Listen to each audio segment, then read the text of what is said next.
ఓం శ్రీ మాత్రే నమః. ఛానల్లోకి స్వాగతమండి. మిథున రాశి వారికి అదృష్ట సమయం వచ్చేసింది. ఎంతో కాలంగా మీరు ఎదురు చూస్తున్న 10 శుభవార్తలను జూలై 17వ తేదీ తర్వాత వినబోతున్నారు. ఈ శుభవార్తలు మీ జీవితంలో ఆనందాన్ని తీసుకువస్తాయి. మరి జూలై 17 తర్వాత ఈ రాశి వారు వినబోతున్న ఆ శుభవార్తలేంటి? ఈ శుభవార్తలు వినడానికి ముందు మీరు ఎటువంటి ప్రవర్తన కలిగి ఉండాలి, ఎవరితో మీరు జాగ్రత్తగా ఉండాలి, అలాగే ఏ దేవతారాధన చేయాలి అనే అంశాలతో పాటుగా ఈ రాశి వారి గురించి కొన్ని ఆసక్తికరమైన విషయాలను ఈ వీడియోలో మనం వివరంగా తెలుసుకుందాం. కానీ అంతకంటే ముందుగా మీరు కనుక మన ఛానల్ని ఇప్పటి వరకు సబ్స్క్రైబ్ చేసుకోకపోతే సబ్స్క్రైబ్ చేసుకొని పక్కనే ఉన్న బెల్ ఐకాన్ నొక్కి ఆల్ సెలెక్ట్ చేసుకుంటే మేము ఇలాంటి వీడియోస్ అప్లోడ్ చేయగానే ముందుగా మీకు నోటిఫికేషన్ వస్తుంది. అలాగే వీడియో ఎక్కడా కూడా స్కిప్ చేయకుండా చివరి వరకు చూస్తేనే మేమేం చెబుతున్నామో మీకు పూర్తిగా అర్థమవుతుంది. ఇక వివరాల్లోకి వెళ్ళిపోతే, మిగిలిన రాశులన్నింటికంటే కూడా ఈ రాశి వారిని చాలా ప్రత్యేకమైన వారుగా జ్యోతిష్య శాస్త్రంలో చెప్పబడి ఉంది. మరి ఈ రాశివారు ఎందుకంత ప్రత్యేకమంటే, వీరికున్నటువంటి సహాయం చేసే గుణం, కార్యదీక్షత, కార్యదక్షత, సంయమన పాలన వంటి అనేక అంశాలను కలిగి ఉండటం వల్ల ఈ రాశివారు అందరికంటే ప్రత్యేకమైన వారుగా చెప్పొచ్చు. అయితే ఈ రాశివారు ఈ సమయంలో మీరు జాగ్రత్తగా ఉండాలి. ఈ సమయంలో మీరు చేయవలసిన పనేంటంటే, ముఖ్యంగా మీరు ఎటువంటి పరిస్థితుల్లోనైనా మౌనంగా ఉండటానికి ప్రయత్నించండి. ఇలా కనుక మీరు కొద్దిగా ఓర్పు పట్టి మౌనంగా ఉన్నట్లయితే ఇప్పటిదాకా మీరెవ్వరూ వినని 10 శుభవార్తలు మీరు వింటారని చెప్పటంలో ఎటువంటి సందేహం లేదు. అయితే మీ ముందు నవ్వుతూ మాట్లాడే కొందరు వ్యక్తులు వెనక నుండి మీ నాశనం కోరుకుంటున్నారు. వారెవరు అనే విషయం ఈ వీడియో చివరి వరకు చూస్తే మీకు అర్థమవుతుంది. ముఖ్యంగా 3 వ్యక్తులు మీ జీవితంలో మీరు పైకి ఎదగకూడదని మీ నాశనాన్ని కోరుకుంటూ ఉన్నారు. ఆ 3 వ్యక్తుల్లో 2 స్త్రీలు, 1 పురుషుడు మీ శత్రువులతో చేరి మీ శత్రువులకి అనుకూలంగా ప్రవర్తిస్తూ మీ నాశనాన్ని కోరుకుంటున్నారు. ఈ సమయంలో మీరు అనుకున్న పనులు అనుకున్నట్లుగా జరగాలి, ధనలాభం కలగాలి, అందరికంటే ముందుండాలి అనుకున్నట్లయితే కనుక మీరు ఏం చేయబోతున్నారు అనే విషయాలను ఇతరులకు అస్సలు చెప్పకండి. మౌనం వహించండి. ఎందుకంటే మీరు జీవితంలో ఎదగటం ఇష్టం లేనివారు ఖచ్చితంగా మీ మాటలు వింటే మీ నాశనాన్ని కోరుకుంటారు. అంతేకాదు, ఈ సమయంలో మీరు ఈ కొన్ని జాగ్రత్తలు పాటించినట్లయితే ఖచ్చితంగా మీరు శుభవార్తలు వింటారు. కుటుంబంతో సంతోషంగా ఉంటారు. ఏ ఒక్క దేవుణ్ణి ప్రార్థిస్తే 2 దేవుళ్ల అనుగ్రహం కలుగుతుందో మీకు తెలుసా? అదేనండి, రాముణ్ణి ప్రార్థిస్తే హనుమంతుల వారి అనుగ్రహం కూడా మీకు కలుగుతుంది. ఇక వీరిద్దరి అనుగ్రహం ఉంటే ఈ రాశి వారి జీవితం 3 పువ్వులు 6 కాయలుగా మారిపోతుంది.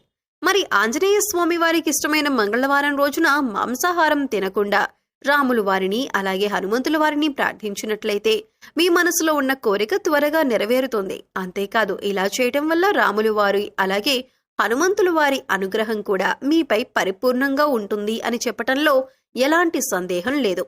ఇక అనేక రకాలుగా శని దోషాలతో బాధపడేవారు, అంటే ఏలినాటి శని, అర్ధమ శని, అర్ధాష్టమ శని, ఇలా అనేక రకాలుగా శనితో కలిగే ఎటువంటి దోషాల నుంచైనా బయటపడాలి అంటే మంగళవారం నాడు ఆంజనేయ స్వామి వారిని విశేషంగా పూజించాలి. మరి ఇటువంటి పూజ చేసేటప్పుడు మాంసాహారం తినకుండా చేస్తే విశేషమైన ఫలితాన్ని పొందుతారని పండితులు చెబుతున్నారు.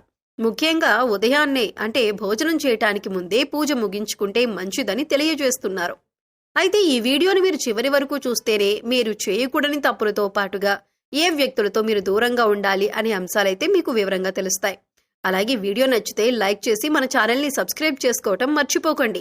ఇక మీరు చేయకూడని తప్పేంటి అంటే, మీరు కోపాన్ని అదుపులో ఉంచుకోవాలి. అలాగే కోపంలో ఉన్నప్పుడు ఎదుటి వారిని ఎంత మాట పడితే అంత మాట అనకూడదు. అలాగే ఎదుటి వారిని దూషించకూడదు. ముఖ్యంగా మీ దగ్గర లేని వ్యక్తి గురించి ఎదుటి వారితో నెగిటివ్గా చెప్పకూడదు. అలాగే వాడకూడని పదాలు వాడుతూ ఎదుటి వారిని దూషించటం కూడా మానుకోవాలి. ఎప్పుడైతే మీరు వాడకూడని పదాలు వాడతారో, అది ఇంట్లో కానీ, మీరు పనిచేసే సంస్థలో కానీ, ఇరుగు పొరుగు వారితో కానీ ఎక్కడైనా సరే ఎటువంటి పదాలు వాడినప్పుడు లక్ష్మీదేవికి ఆగ్రహం కలుగుతుంది.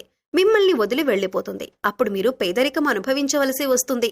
ప్రత్యేకించి ఈ సమయంలో మౌనంగా ఉండాలి. ఈ జాగ్రత్తలు తీసుకుంటే కనుక ఈ రాశివారు ఈ సమయంలో శుభవార్తలను ఖచ్చితంగా వింటారు. మీరు అనుకున్న పనుల్లో విజయాన్ని కూడా సాధిస్తారు. మిమ్మల్ని ఎవరైనా రెచ్చగొట్టినా సరే, అనకూడని మాటలని మిమ్మల్ని ఆవేశపరిచినా కూడా మీరు ఈ సమయంలో మౌనంగా ఉండటం వల్ల అనేక ప్రయోజనాలను పొందుతారు అనటంలో ఎలాంటి సందేహం లేదు. కొద్దిగా ఓర్పు వహించినట్లయితే కనుక జీవితంలో మీరు శుభవార్తలను వింటారు. అంతేకాదు మీరు జాగ్రత్తగా ఉండవలసిన ఇంకొక అంశం ఏమిటంటే, అందరినీ నమ్మి మీరు డబ్బు అప్పుగా ఇచ్చినట్లయితే కనుక మీకు డబ్బు తిరిగొచ్చే అవకాశాలు చాలా తక్కువగా ఉంటాయి. ఈ విషయాన్ని మీరు గమనించాలి. ఎందుకంటే ఎవరిని పడితే వారిని నమ్మి డబ్బిచ్చినట్లయితే మీ అవసరాలకు డబ్బు లేక మీరు చివరికి ఇబ్బంది పడవలసి వస్తుంది. మనకి ఉన్నంతలో దానం చేయటం, హెల్ప్ చేయటం తప్పు కాదు. కాకపోతే మనం చేయలేని సహాయాన్ని కూడా మీ భుజాల మీద వేసుకుని చేయటం వల్ల మీరు చిక్కుల్లో పడే అవకాశం ఉంటుంది. ఈ విషయాన్ని మీరు గమనించాలి. ఇక 6 అనే అక్షరంతో పేరు మొదలయ్యేవారు ఎవరైనా ఉంటే అటువంటి వ్యక్తుల వల్ల మీ జీవితంలో కష్టాలు అధికంగా వస్తాయి. కాబట్టి అటువంటి వ్యక్తులు ఎవరో మీరు పరిశీలించి అభ్యర్థులకు మీరు దూరంగా ఉండటం మంచిది. అలాగే కష్టాల్లో ఉన్న వారికి మీకు వీలైనంతగా సహాయం చేయండి. దీనివల్ల మీరు అదృష్టాన్ని పొందొచ్చు. అంతేకాదు ఈ రాశివారు ఎవరినైనా మంచి పొజిషన్కి తీసుకువెళ్ళాలి అనుకుంటే అలా చేసే శక్తి ఈ రాశివారికి ఉంటుంది. వీరికున్న పలుకుబడిని ఉపయోగించి వీరికి కావలసిన వాళ్లని అందలమెక్కించగలుగుతారు. మీరు ఎవరినీ కూడా గుడ్డిగా నమ్మకూడదు. మీకు ఏదైనా కష్టం వచ్చినా ఎదుటివారితో చెప్పటం కంటే కూడా ఆ దేవుడి వద్ద చెప్పుకోవటం అనేది చాలా మంచిది. అంతేకాదు ఒక రకంగా దేవుడి దగ్గర చెప్పుకోవటం వల్ల మీ కష్టాలను దేవుడు విని వెంటనే తీరుస్తాడు. ఎందుకంటే ఈ సమయంలో మీకు దైవబలం కూడా అండగా ఉంది. ఇక మీలో నెగిటివ్ ఆలోచన కారణంగా, అంటే నేను చేసే పనిలో విజయం సాధిస్తానా లేదా నేను పనిని కరెక్ట్గా చేస్తున్నానా లేదా అని ఆలోచనతో ఉండటం వల్ల మీరు చేసే పనిలో పొరపాటు జరిగే అవకాశం ఉంటుంది. అందువల్ల ఎటువంటి నెగిటివ్ ఆలోచన లేకుండా దేవుణ్ణి నమ్మి దైవం మీద భారం వేసి మీరు పని చేసినట్లయితే ఖచ్చితంగా మీరు విజయం సాధిస్తారు. అలాగే పని ప్రారంభించే ముందు దేవుణ్ణి తలుచుకోవటం మాత్రం మర్చిపోకండి. పి ఇంకా ఎస్ అనే అక్షరాలతో పేర్లు మొదలయ్యే స్త్రీలతో మీరు చాలా జాగ్రత్తగా ఉండాలి. వారిని నమ్మి అన్ని విషయాలను వారితో చర్చించకూడదు. అంతేకాదు వారికి ఎంత దూరంగా ఉంటారో మీకు అంత మేలు జరుగుతుంది. అలాగే ఆర్ అనే అక్షరంతో పేరు మొదలయ్యే మగవారితో కూడా ఈ రాశివారు దూరంగా ఉండాలి. ఎందుకంటే ఈ ఇద్దరు స్త్రీలు ఇంకా పురుషుడు మీ నాశనాన్ని కోరుకునే వారిలో ఉండే అవకాశం ఉంది. ముందు చెప్పుకున్న విధంగా ఈ అక్షరాలతో పేర్లు మొదలయ్యే ఇద్దరు స్త్రీలు అలాగే ఒక పురుషుడితో మీరు చాలా జాగ్రత్తగా ఉంటే మీ జీవితంలో మీరు ముందుకు వెళతారు.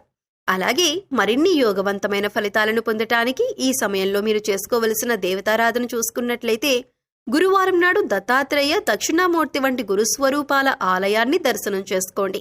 మాస శివరాత్రి రోజున శివుడికి అభిషేకం చేయించుకోండి. అలాగే సోమవారం నాడు శివుడికి విశేషంగా పూజ చేసుకున్నట్లయితే జీవితంలో ఉన్నతి పొందుతారు. సో చూశారు కదండి, మిథున రాశివారు ఈ సమయంలో ఏ విషయాల్లో జాగ్రత్తలు తీసుకోవాలి, అలాగే 9వ తారీఖు తర్వాత మీరు ఎటువంటి శుభవార్తలు వినబోతున్నారు, అలాగే ఈ సమయంలో మీరు ఏ వ్యక్తులతో జాగ్రత్తగా ఉండాలి అనే అంశాలతో పాటుగా ఈ సమయంలో మీరు చేసుకోవలసిన దేవతారాధన గురించి ఈ వీడియోలో మనం వివరంగా తెలుసుకున్నాం కదా. ఈ వీడియో మీకు నచ్చినట్లయితే లైక్ చేయండి. మీ ఫ్రెండ్స్ అండ్ ఫ్యామిలీ మెంబర్స్లో మిథున రాశి వారు ఉంటే వారితో ఈ వీడియోని షేర్ చేసుకోండి. అలాగే ఇప్పటి వరకు మన ఛానల్ని కనుక సబ్స్క్రైబ్ చేసుకోకపోతే సబ్స్క్రైబ్ చేసుకొని పక్కనే ఉన్న బెల్ ఐకాన్ నొక్కి ఆల్ సెలెక్ట్ చేసుకుంటే మేము ఇలాంటి వీడియోస్ అప్లోడ్ చేయగానే ముందుగా మీకు నోటిఫికేషన్ వస్తుంది. మరో చక్కటి వీడియోతో మళ్ళీ కలుద్దామండి. ఓం శ్రీమాత్రే నమః.